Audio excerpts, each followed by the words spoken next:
I'm very, very excited about today's guest. Cory Muscara is here. He's the author of the new book, Stop Missing Your Life: How to Be Deeply Present in an Unpresent World. And I'm so grateful for the conversation we had. I think this is one of my very favorite episodes for many reasons, but there's so much good information in this podcast from Cory. And so I definitely want you all to take it and listen to it and run with it, because I believe everything happens for a reason, and we are here to live. And Cory has some great information on how we can do that better. His podcast is called Practicing Human, and I love his tagline, which is every day we are getting a little better at life. And that is such a great goal and aspiration, and I really enjoyed this podcast, so I hope you do too. And check out his new book, Stop Missing Your Life. It has an awesome cover and just a great read for how to be more present so that we can have a better life. Enjoy the show.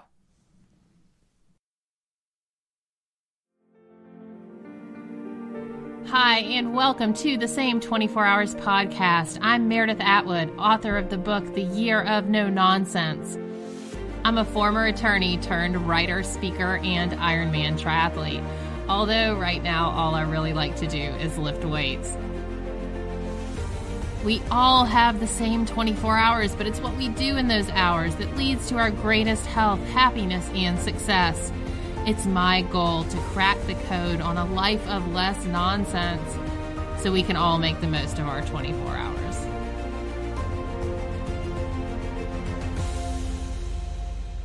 So let's get started. I'm very excited about today's guest. Cory Muscara is here. Hi, Cory. Hi, Meredith. I'm so excited to talk to you. I don't really record podcast in the morning, so this is nice. I've got my coffee, and so it's kind of cool. So welcome. Yeah, thank you. Are you a morning person? I am a morning person. Yeah, me Which too. is probably why I should do podcast in the morning. I know this is rare for me as well. No one ever has morning slots available, so I'm enjoying it so far. Yeah, I actually have started waking up on the regular about 4:30 or 5, and Yes. it's been nice. It's hard because I'm tired. I'm also a night owl, so Yeah, how that to be both, morning I don't person know. don't go well. But I do like the mornings. What do you like about mornings? The stillness and um, I guess I've always been a morning person ever since I was a child, and I loved getting a start on the day and exploring things.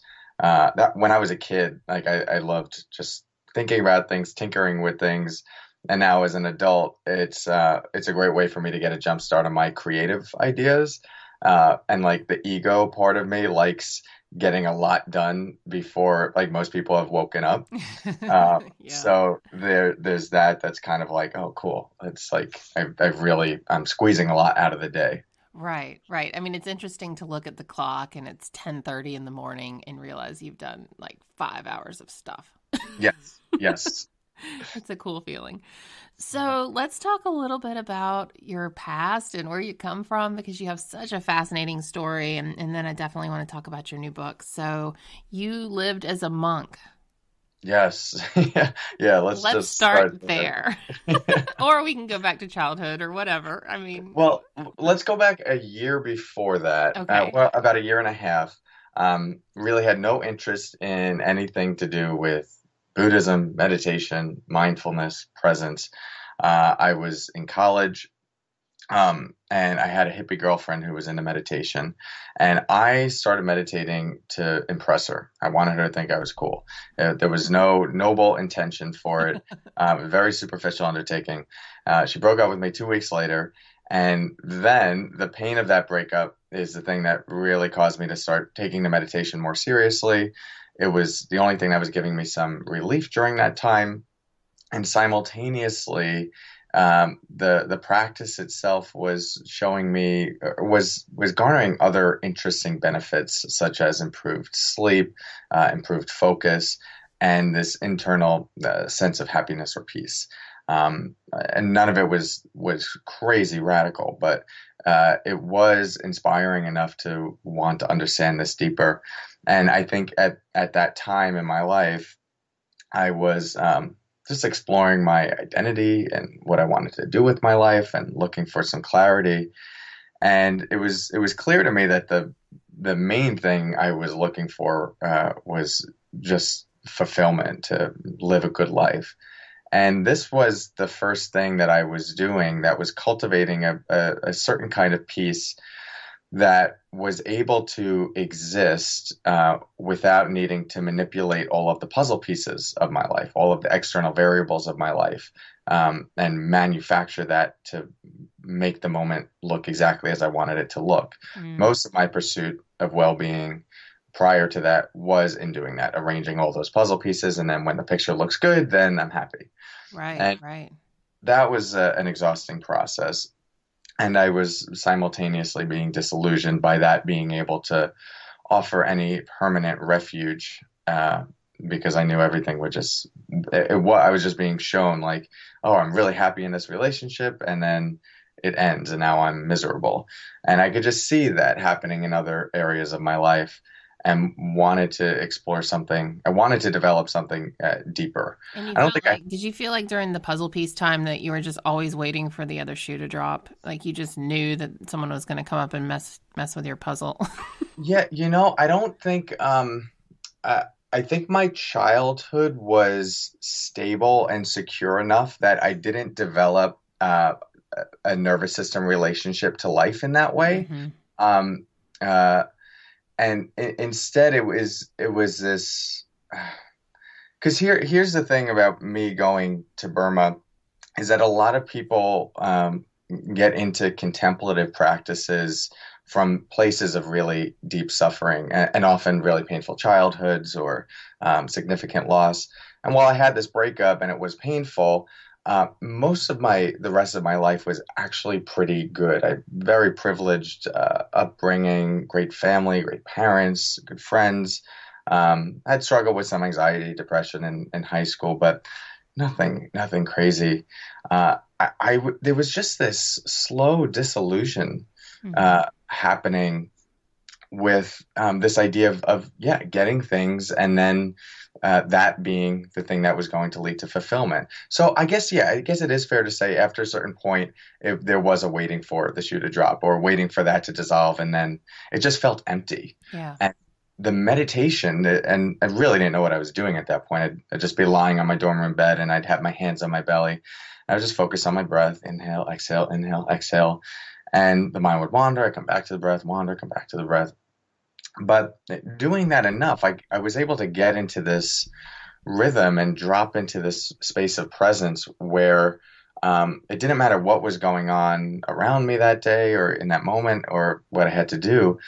I felt myself getting fuller and more grounded and more at peace, all from just how I was directing my attention. So that was compelling to me. And type A personality. So I said, I really want to go deeper into this. If there's anything I could invest my time in, it seems like this might be really worth it.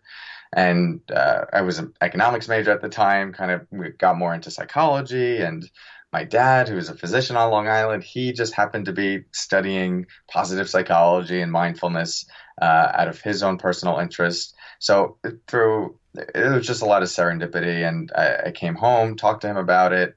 He said, if you want to go into this deeper, you can. There's science supporting it. And then for that next year, I got really into secular mindfulness, which when I say secular mindfulness, that's just when people hear mindfulness and meditation these days, usually it's in the secular realm. So not connected to any particular spirituality or faith tradition. Mm-hmm. And explored the science of it, started going on retreats. And as I was going deeper, I saw that a lot of my teachers had gone on extended silent retreats, and many of them in Southeast Asia. I studied with some great Buddhist meditation teachers, and that was the first time I started getting interested in Buddhism a little bit more. And And so, like, yeah, as I said, type A, I kind of just jumped into things. And I said, all right, cool, that's what I want to do now. And when I graduated, I went over to Burma and did a 6 month, 6.5 month silent meditation retreat where, and this is kind of where the podcast was beginning, where I lived as a monk.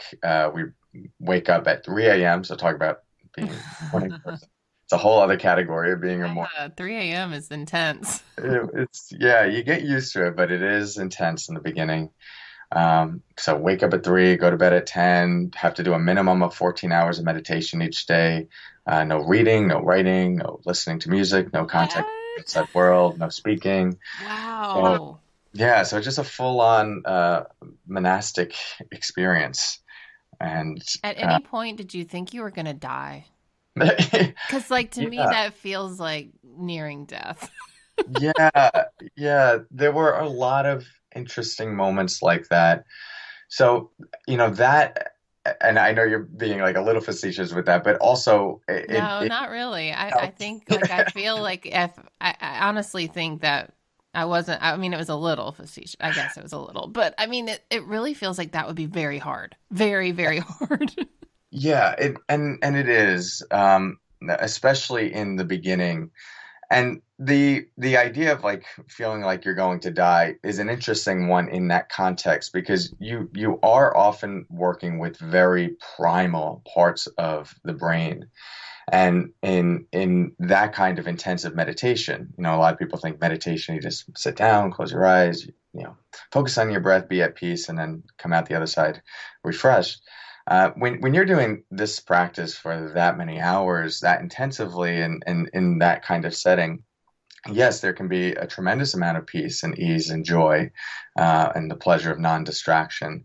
And at the same time, you're delivered right into your face a whole other world that you've been completely neglecting, and that's usually your inner world, all of your thoughts, all of your past regrets, all of your physical pains in the body, all of that just comes up when you're bringing that degree of presence to your experience. And it's an important part of cultivating greater embodiment and a sense of wholeness, a happiness that comes through wholeness. Because so much of us are trying to develop happiness, well-being by, accumulating more of the good stuff and trying to manage the bad stuff as best as possible. But usually we end up suppressing some of that, pushing it aside, and going on with our life. And that stuff really doesn't go away. It often just accumulates more and more and more. And unless it can be met with awareness and presence, so that it can be integrated and held rather than compartmentalized and suppressed, then we're always kind of walking around in a half-hearted way, only half embodied, kind of experiencing the goodness of life, but not all of the richness. We could go through periods where we start to numb, disconnect from ourselves, not able to connect as much with other people. We get edgy because we're holding a lot of stuff beneath the surface of our mind. And so all of that, it builds over the course of a lifetime. And when I went in there, I was 22, so I didn't have like 50 years of a lifetime, but quite a bit that would still come up. And the big thing early on was actually physical pain, more than emotional or psychological. They all ended up being woven into the same fabric. But lots of physical pain that I had to stay present with in the meditation practice, mainly from sitting for that many hours per day, sleeping on mattresses that were so thin you could squeeze them between your fingers and feel the bone on the other side. Mm. Just a lot of things that were austere. And so going back to this idea of like, did I feel like I was going to die? When the brain's relationship to pain associates it with the potential, often for death, danger, and so the knee jerk response, the impulse, the intuition is to retreat from that very quickly. And if you stay present to it, the brain can have a bit of a tantrum, where it's like, no, got to get out of here, got to get out of here, got to get out of here.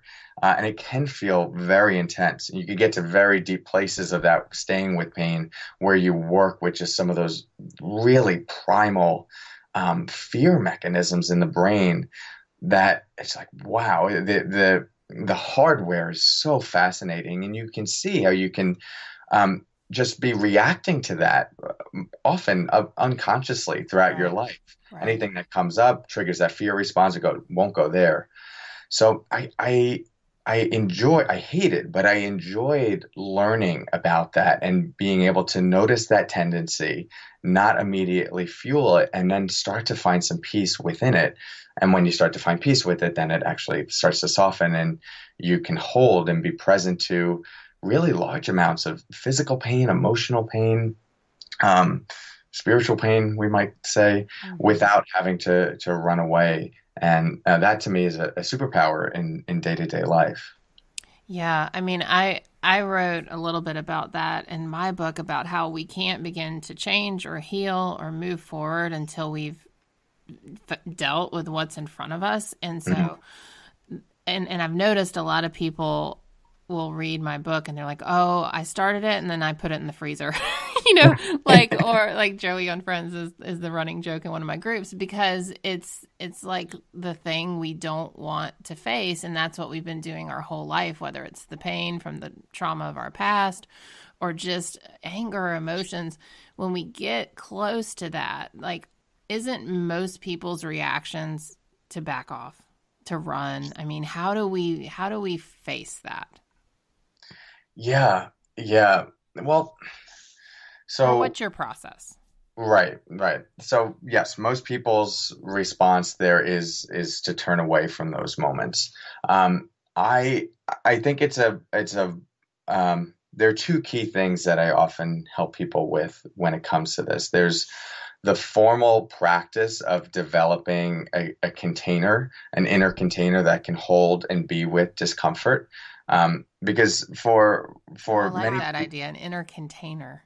yeah. So Yeah. if you think of right, this is probably a cliche example, but you take a teaspoon of dirt and you pour it into a cup of water, it completely clouds the water. You can't even see any clarity. It's just total dirt. But you take that same cup of teaspoon of dirt and you put it in a pond or a lake.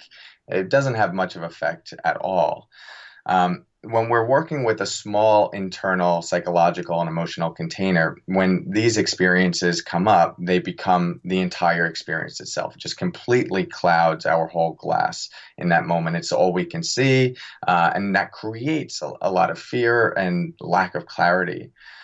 The best thing I've found so far, and it's most likely not the only thing, but what a meditation practice does is it trains you to see all of these things that are coming up in your experience and to not get so fixated on them as who you are, what your identity is, or the only thing happening in that moment. And anyone that's kind of endeavored into a meditation practice, let's say it's very simply like you're focusing on the breath, inhale, exhale, you'll notice that thoughts come up. You can watch the thoughts, watch them come, watch them go, and back to the breath.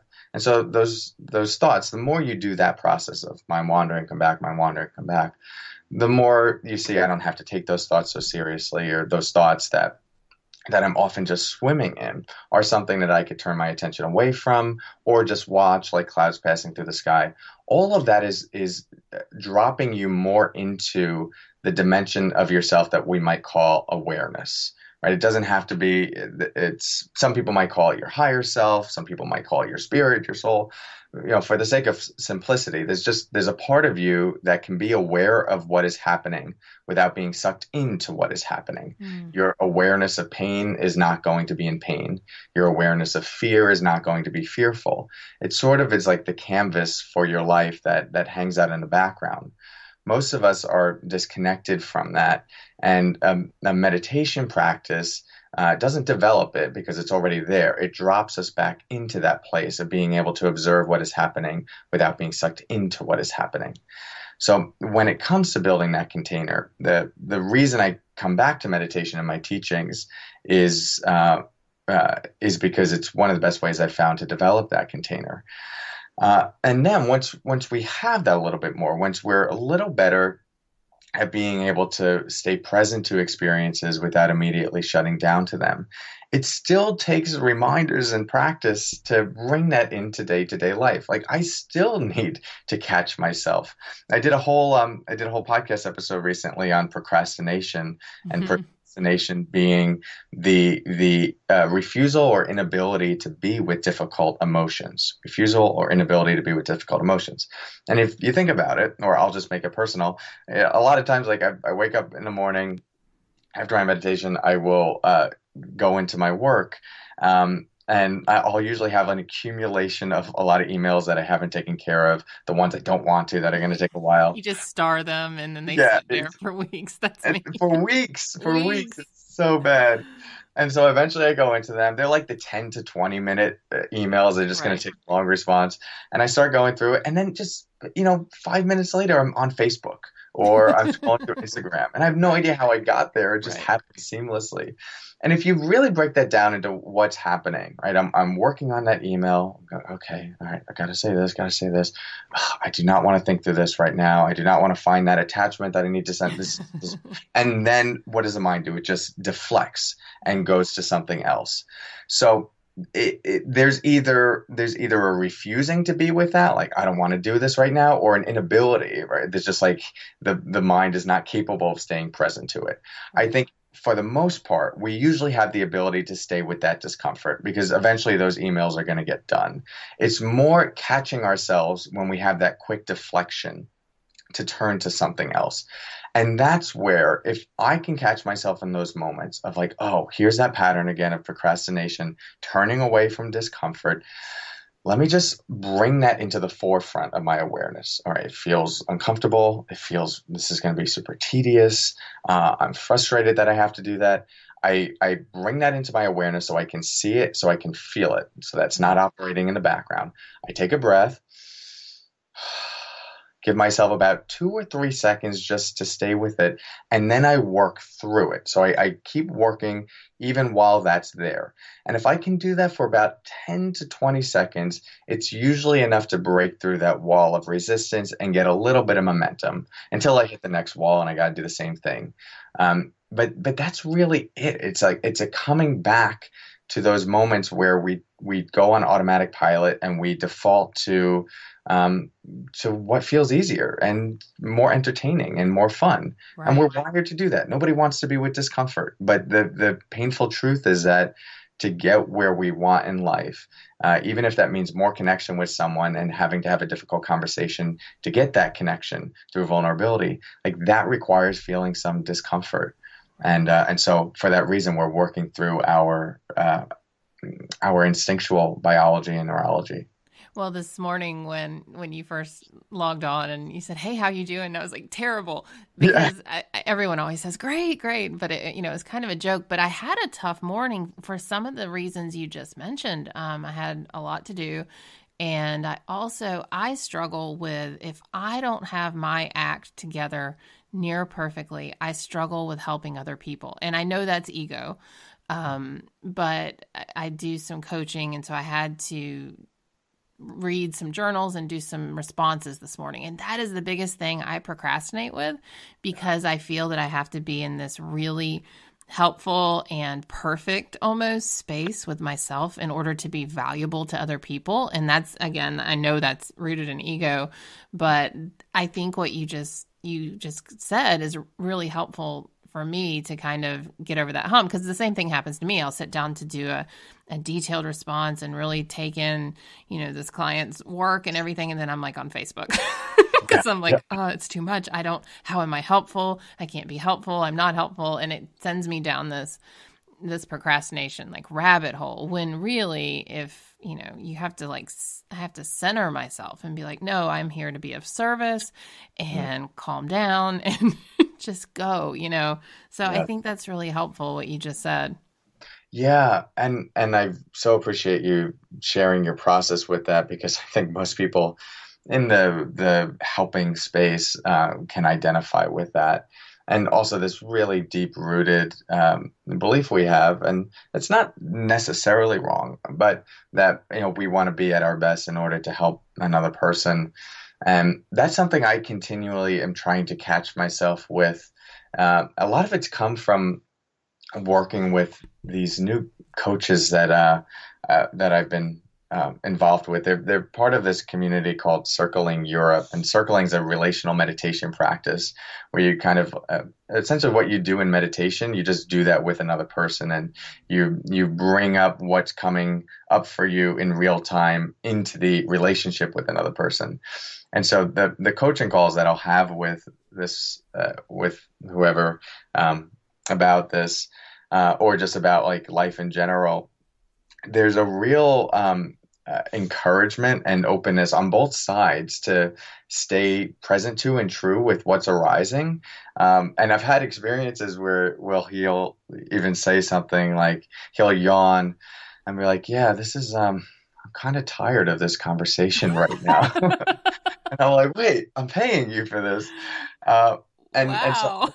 I get to like notice my response to that, Yeah. but what it's doing is it's opening the container for presence in just a radical way to stay true with what's coming up. And he's not saying I want to leave this conversation, but he's acknowledging that maybe there's some wisdom in that fatigue, that maybe like what I'm saying, I'm just running the same script over and over, and he might not have words for why it's creating fatigue, but there might be something that's just like there's no aliveness in it anymore. And so that might lead to, all right, well, what could be leading to this? Maybe he's just tired.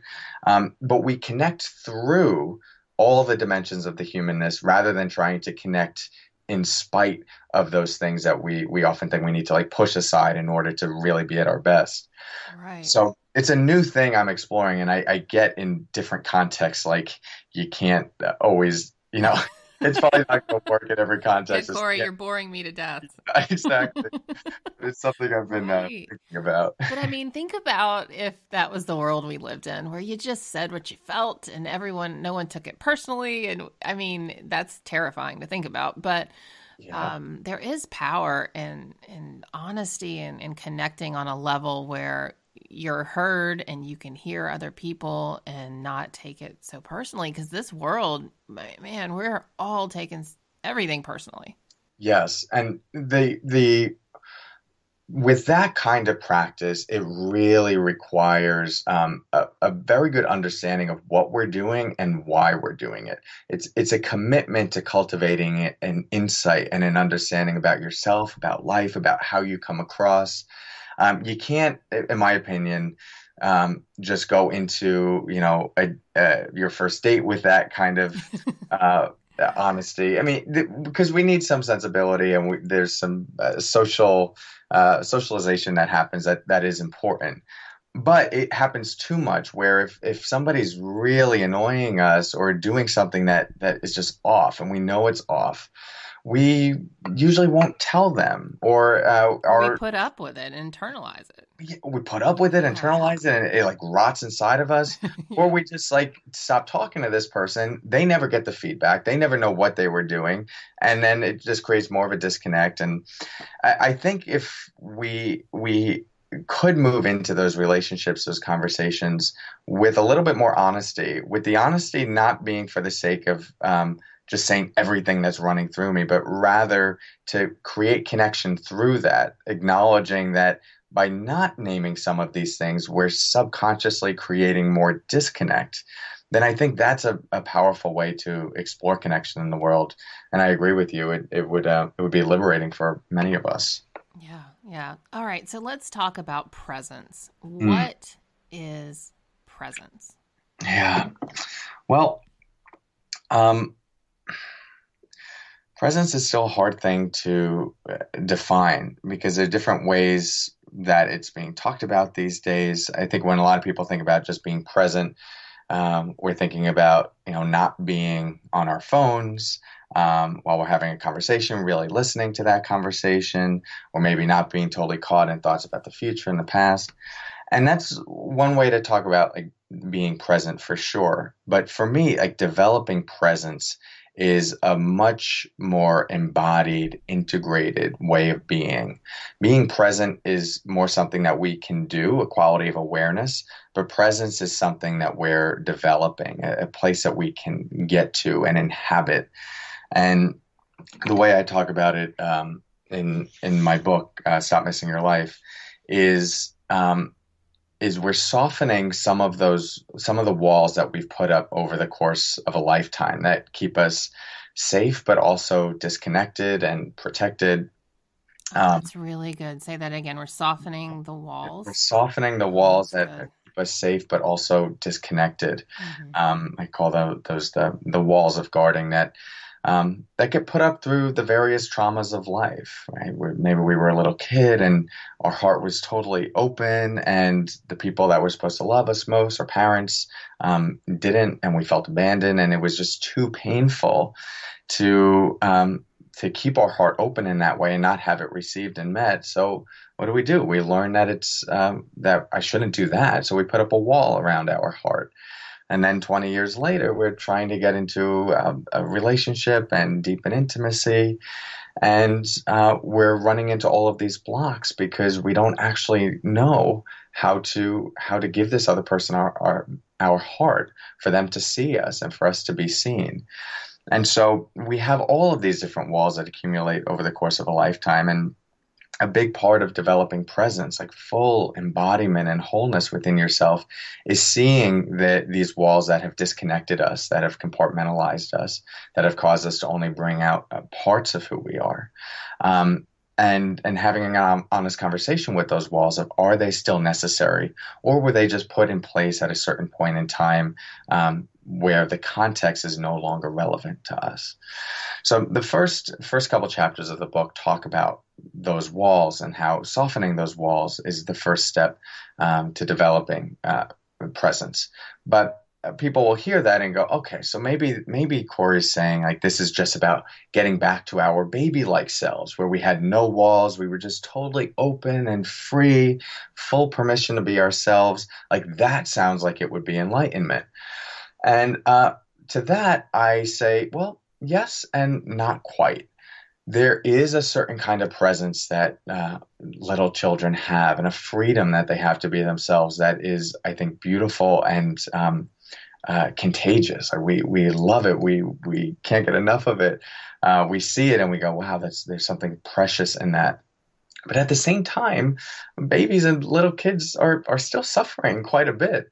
There's still a lot of crying. Right. They don't have as much autonomy, kind of peeing their pants when they Right. might not want to. Fighting the world. They're fighting the world, a lot of them.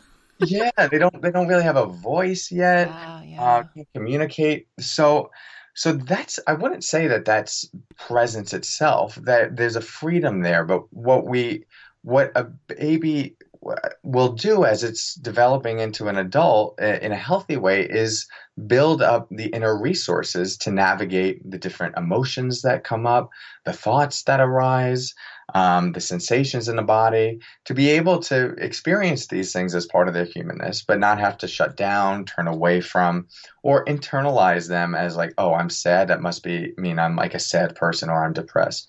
Instead, just, all right, this is an emotion that can be experienced. And it's part of a lot of what can be experienced, all contributing to the wholeness of who I am. We can see how sometimes that can get developed with certain parts of ourselves, but for a lot of us, we don't really get that education. So, the way I talk about presence in the book is softening those walls of guarding and then simultaneously building up those new internal resources that allow us to meet and hold the many dimensions of our humanness in such a way that we don't immediately need to change them or get rid of them in order to feel a sense of okayness or peace. And that's a big journey. It's a journey of a lifetime. Yeah. But I really try to take the reader's hand in this book and walk them through what that would look like and what it would be like to build some of those foundational resources and start to move through some of those walls of guarding. I think that's such a great analogy. I mean, and I think when we look back on childhood or teenage years or young adulthood, we if we're not paying attention, we don't even know we have these walls. Like I've been through some deep exploration the last 2 years, and one of the things that I came to realize is that I grew up really quick. I was like an 8-year-old adult. Mm, and I took great responsibility for myself, for my family. And it was like I had this shift where this wall went up that said, okay, playtime is over. mm, Now it's time to get serious about everything. Everything is very serious. Everything is very heavy, and you must carry it. And, mm, I know why all that happened now. But to realize that as a 40-year-old, I still have those walls up mm. that tell me I have to carry everything. You are a very serious, very, very serious 40-year-old now. To soften that and learn how to dance and learn how to really play and laugh, especially with my kids. Because the first few years of their life, I did them a great disservice because I did not play with them in a way because I didn't know how. I didn't know how to play. And so now they're like, man, why are you so goofy? Because they're, preteens. And they're like, oh gosh, mom, like no more, no more playing. You're embarrassing me. But I'm like, sorry, mom's just learning how to be a child.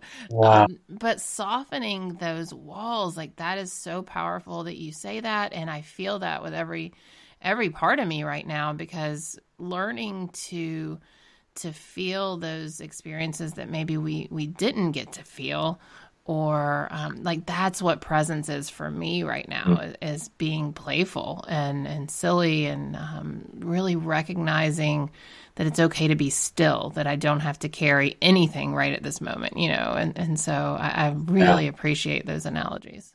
And I'd love to hear, Meredith, how you're going about some of that for yourself, because it does seem like you're putting it into practice and you are softening those walls. What has that looked like for you in real time? Yeah, so I fought meditation forever. Mm, I did this podcast for 2 years, and at the end, I'll ask you a question about what you do on a daily basis that makes your life great. And like 80% of my guests said meditation. I was wow. like, oh, stop it. And it became a joke. I was like, yeah, I'm not going to meditate. And then I had Emily Fletcher, who's the founder of Ziva Meditation. I had her on the podcast, and she's like, I'm going to gift you my course and just do it and then report back. And I was like, well, if she's going to make me do it, I'll do it. And I did. And it really cracked me open. But then during that process, I kind of uncovered some childhood trauma. And so meditation became really tough because, as you know, probably in instances of trauma, sometimes meditation has to sit on a shelf for a little bit because you got to, work through it. And so I did that, and I'm back to meditating. And I'm so grateful for it. I don't make it, the way I put it into practice is I'm also very type A. And so I have a lot of issues with, I don't want to waste time. I need to get on this. There's things to do that, I'm working from home. I've got 2 kids, all this stuff. And so for me, practice is carving out the time and not allowing my mind to run away with me, to be still. Like Ryan Holiday's book, Stillness is the Key, has been great for me, as well as Ego is the Enemy. Mine, that's a big one too. But being aware of what my walls, as you put it, and my tendencies have been for my whole life that did not serve me, and to realize when I'm about to just kind of run off with that old mindset. I can recognize, hey, that's the old mindset. We're doing something different. Be still. And a lot of it is just stopping moving for a second. Because I know with my kids, it's really easy to constantly be running around, and they pick up on that energy.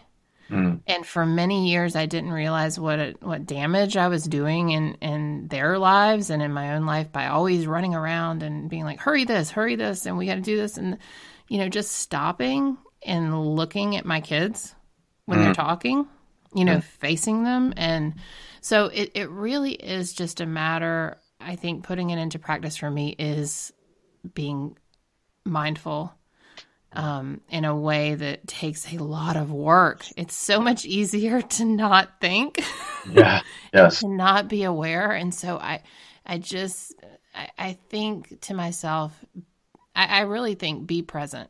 I say that to myself, be present, look at your children. And I also think, time is going fast. I try and remind myself that all we have is this moment.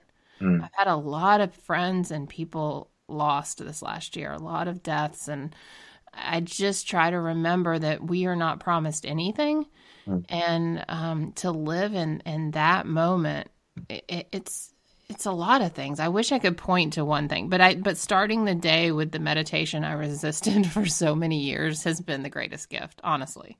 Oh, wow. Yeah, Amazing. Thanks for sharing that that's a story. lot. See, Oh, it's so great, but you bring in so many important things. And, um, the when I first started teaching, I didn't really think I was going to work with trauma. I thought it was more reserved for talk therapy or painful conversations about childhood. And, I was really excited about mindfulness because I was like about being in the present. And I was just so naive. Um, and I just quickly saw that uh, the majority of the people that I was working with had traumas. And the way I talk about trauma in the book is in such a way that everyone can identify something that has sort of like compartmentalized them or made them feel a little less whole or safe to be themselves. But some of us have that on a micro level and a macro level. And you can't really do the work of being in the present fully without acknowledging how the past it informs what it means to show up as you in the present. right. And sometimes when you're working through that, when it comes back up, and as you said, after going through Emily's course, something had cracked open, it can feel very raw to sit with your experience. In a way that can be too much. And I do want people to hear this because it's an important point that you do not have to push through the meditation in those moments. I think your wisdom and intuition there, Meredith, was spot on. And instead there are other ways, just like titrating and pendulating, stepping in and stepping out, stepping in, stepping out. Because it can be so disorienting to go full into those emotions and not feel any boundaries or anything to hold or grab or sense of self. That's not really what we're going for. And at the same time, we need to start opening up to it, which makes it hard. But being patient, giving it space, and then often on the other side of that, sitting in stillness can feel so much more nourishing and fulfilling. Right. And I found too, like during working through that, journaling was a way of sort of meditating without feeling as dark. Mm, So I would take I think carving out the time no matter what is important. So I would carve out the time to journal versus sitting in meditation. And that felt safer because you mentioned the words, you're really trying to find a place of safety. That's yes. where the trauma was, that's where it got lost, right? And you need to make sure you're safe. And so, yeah, that's what it was for me, is finding, okay, what is a safe place to work through this? Yeah. The end of chapter 2 is titled "Safety: The Linchpin of Presence," and I consider real presence all about safety. And that's a complicated word because, what does that mean? Does that mean we're just creating a life where we don't experience any pain, or we try not to get triggered or go in circumstances that wouldn't make us feel uncomfortable? No, not at all. That's not realistic, and that wouldn't actually be living the fullness of life. Um, there's an external safety which can be extremely important for moments like this, when we're going through trauma, where we really do want to maybe separate ourselves from people that would typically activate us in a very negative way, or put ourselves into spaces that do feel deeply safe and nourishing so the nervous system can relax. Like, that does have a role. But then there's also an internal safety that we develop over the course of a lifetime. And this is when you see people that are able to be themselves, and fully embody themselves in the world, even when that embodiment or that version of them is not always received well by other people, or it's oppressed. Like, for that person, they've developed something within themselves. I call it an internal safety, where it feels okay to be themselves, regardless of what the outside world might think or other people might think. And I think the process of developing presence, and I talk about it in 4 parts, which I'll get into in a moment, is really about developing an internal safety where we can be in the fullness of our experience with the thoughts, the emotions, the sensations, and still feel okay. once we do that, then we can take that with us into all the different domains of our life, and show up fully and integrated. And that's a prerequisite for full embodied presence. Yeah, and I didn't even come across the term safety until a couple years ago, and that was something I realized I did not experience much internal safe. I had no internal safety, and then I also was always in a kind of fight or flight response. Just my whole life had been that way because of other safety, and so that concept has been sort of the grounding part for me, is just find your safe place, and find your internal safety. And so I like the way that you've divided those up, because that's very important, the internal versus the external. Yeah. Cool. So what were you going to say about 4 parts or Yeah. something? So when you said before, about 10 minutes ago, you had said something like, and so the big thing I'm doing right now is just like being present with my kids, being present. I kind of break that down in the book of what that can actually look like if we were to break that into parts. If Okay. people are exploring what does it mean to develop presence. Um, so so I have this 4-part model that conveniently creates the acronym FACE. It's focus, allowing, curiosity, and embodiment. And I think we can all kind of like connect to that even in this moment, right? So focus, this quality of being able to sustain attention and attune to what is happening right here. It's a stabilizing of our awareness. So often we're from one thing to the next, like we can't do anything really, or develop any sort of presence without first having that stability. So that's the dimension of focus. And you can practice it right now as you're listening to this. Just what is it like to be attuned in that way? And then there's allowing. And this refers more to the mind's ability to be with and move with the flow of life as it's coming through us. A lot of times something comes up and we get stuck with it, or we constantly ruminate about it. But allowing is this internal kind of allowing where we're giving ourselves permission to be human, experience what's coming up, for that to come and for that to pass. And move fluidly through us. And you could even attune to that right now. So focus, a quality of allowing, noticing what you're feeling in response to what I'm saying. Am I talking too much? Am I talking too little? Do you like my voice? Do you not like my voice? All of that. And your response to it is perfectly valid. And then there's curiosity. And this is the thing that pulls us a little closer to our experience. I consider curiosity to be the glue to the present moment. The beauty of curiosity is that I think it is the opposite of fear. So fear causes us to turn away. Curiosity causes us to lean in. Fear presupposes that something isn't safe. Curiosity presupposes that it is safe. And so curiosity is very playful. And as soon as we embody a mind state of curiosity, we just become a little more interested in what is happening right now. And that is there are different dimensions of that. Like we could be really curious and just like, oh, what is this? I got to get really into this. Or there can be a more open curiosity where we're just sort of like observing and bringing a gentle wonder to our life. And so you could do that in this moment as well. We have focus, so stabilizing attention, allowing, making space for what's coming up, and a curiosity of like, oh, what is this moment like for me right now? What am I feeling? What am I experiencing? What is it like to be me?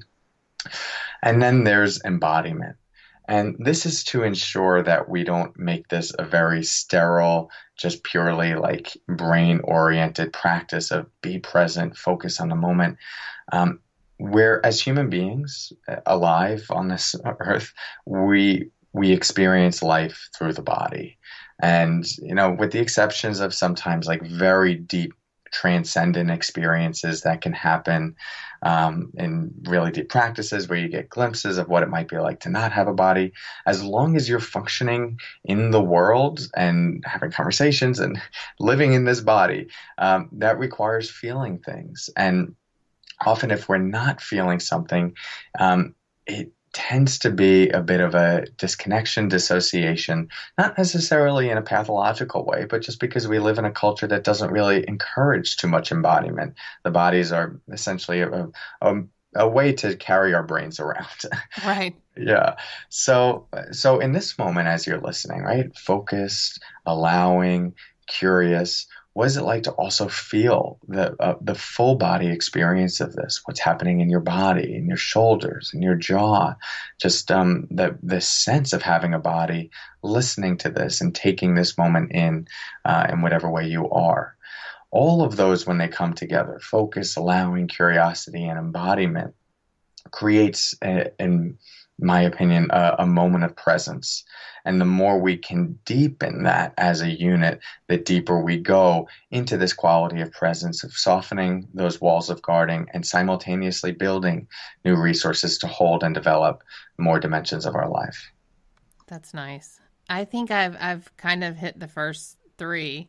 Yeah. But embodiment, I mean, my friend Britt Frank, she's a psychotherapist. She says she calls it a floating head, that many of us are just floating heads, and that's how I've lived most of my life. So embodiment that's the challenge for me, is to feel all of these experiences in my body. So I'm wrangling that one, and I call it wrangling because it's what it feels like. Yeah. It's like, gotta drag this body, yeah, wake up. I don't know. It's hard. It's hard when you've not been in your body for, 4 decades. Yes. And it's you're not alone in it. Yeah, What yeah. I see on a daily basis, and when I'll run retreats or workshops, and we might do something, or I'll say something like, just see if you could feel your breath, or feel, if we do a body scan meditation, feel the sensations in your feet. And many people will say, I don't feel anything. And that's normal. And normal in the sense that many of us experience that. But it doesn't have to be that way. And often that disconnection from the body can also disconnect us from the richness of joy that we can Right. experience, because emotions are happening in the body too. So the main thing I'd say for anyone that maybe resonates with that, is one, just showing a lot of self-compassion. A lot of times, not always, but a lot of times, the one reason we can disconnect from the body is just that it's been painful to be in the body has been dismissed or oppressed in certain ways, and so we haven't internalized wanting to get away from the body or not liking the body. And so bringing self-compassion to that journey of, even when we're not feeling, like we're lying down, hands on the belly, just maybe trying to sense what it's like to have a body.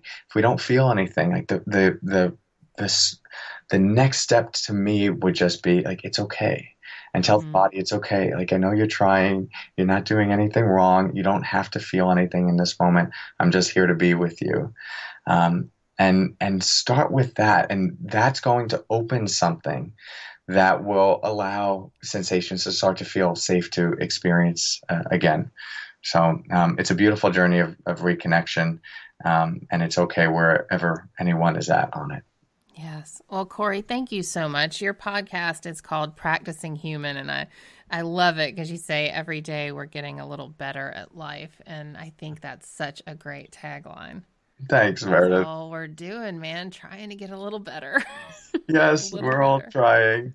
That's great. And your new book, Stop Missing Your Life, How to Be Deeply Present in an Unpresent World, is available where all the books are sold. I think we have the same publisher. Oh, yeah, to Capo. So Yeah, yeah. yeah. When So did yours come out again? mine was December 17th. So I think we were around the same time. Yeah, yeah, yeah. I I love kept it. seeing us pop up on Amazon together, and I was I, like, I'm going to look at this. And I looked at it, I I was like, know. ooh, I want to interview him.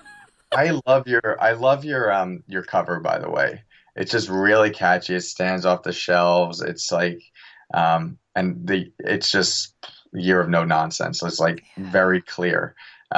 Good branding. Oh, well, I can't take credit for that. Yeah, yeah, likewise.